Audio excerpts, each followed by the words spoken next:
Hello दोस्तों, कैसे हैं आप सभी लोग। आज की कहानी है अभिमन्यु कौन थे। भारतवर्ष के प्राचीन काल की ऐतिहासिक कथा महाभारत के एक महत्वपूर्ण पात्र अभिमन्यु पुरुकुल के राजा व पांडवों में से अर्जुन तथा यादव राजकुमारी सुभद्रा के पुत्र थे। श्री कृष्ण और बलराम जी उनके मामा और गुरु थे। विराट नरेश की पुत्री राजकुमारी उत्तरा अभिमन्यु की पत्नी थी, जिनके पुत्र परीक्षित ने संपूर्ण भारतवर्ष में चक्रवर्ती नरेश के रूप में शासन किया था। कथा में उनका छल और अधर्म द्वारा कारुणिक अंत बताया गया है, परंतु अभिमन्यु जैसी ख्याति किसी भी अन्य महाभारत योद्धा को नहीं मिल सकी।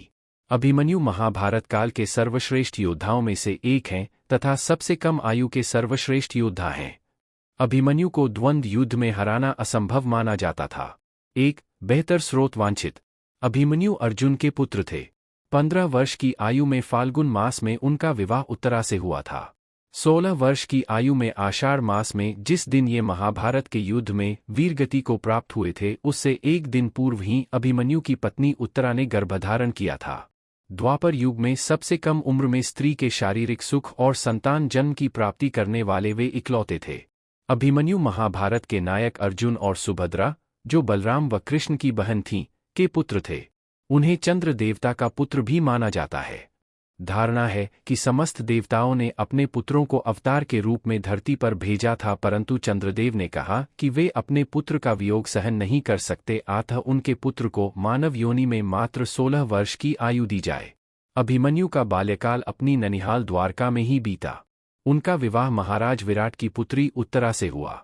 अभिमन्यु के पुत्र परीक्षित, जिसका जन्म अभिमन्यु के मृत्युपरांत हुआ, कुरुवंश के एकमात्र जीवित सदस्य पुरुष थे, जिन्होंने युद्ध की समाप्ति के पश्चात पांडव वंश को आगे बढ़ाया। अभिमन्यु एक असाधारण योद्धा थे। उन्होंने कौरव पक्ष की व्यूह रचना, जिसे चक्रव्यूह कहा जाता था, के 7 में से 6 द्वार भेद दिए थे। कथानुसार अभिमन्यु ने अपनी माता की कोख में रहते ही अर्जुन के मुख से चक्रव्यूह भेदन का रहस्य जान लिया था, पर सुभद्रा के बीच में ही निद्रामग्न होने से वे व्यूह से बाहर आने की विधि नहीं सुन पाए थे। अभिमन्यु की मृत्यु का कारण जयद्रथ था, जिसने अन्य पांडवों को व्यूह में प्रवेश करने से रोक दिया था। संभवतः इसी का लाभ उठाकर व्यूह के अंतिम चरण में कौरव पक्ष के सभी महारथी युद्ध के मानदंडों को भुलाकर उस बालक पर टूट पड़े, क्योंकि कोई भी कौरव पक्ष का योद्धा द्वंद्व युद्ध में अभिमन्यु को पराजित नहीं कर सके थे। भगवान बलराम जी के रौद्र धनुष के सामने कोई भी योद्धा, चाहे वो कर्ण, द्रोणाचार्य, कृपाचार्य, अश्वत्थामा या दुर्योधन, कोई भी अभिमन्यु के सामने टिक नहीं सके थे। अभिमन्यु को चक्रव्यूह के भीतर द्वंद्व युद्ध में पराजित करना असंभव था, जिस कारण कर्ण ने छल पूर्वक अपने विजय धनुष से पीछे से वार करके रौद्र धनुष को काट डाला।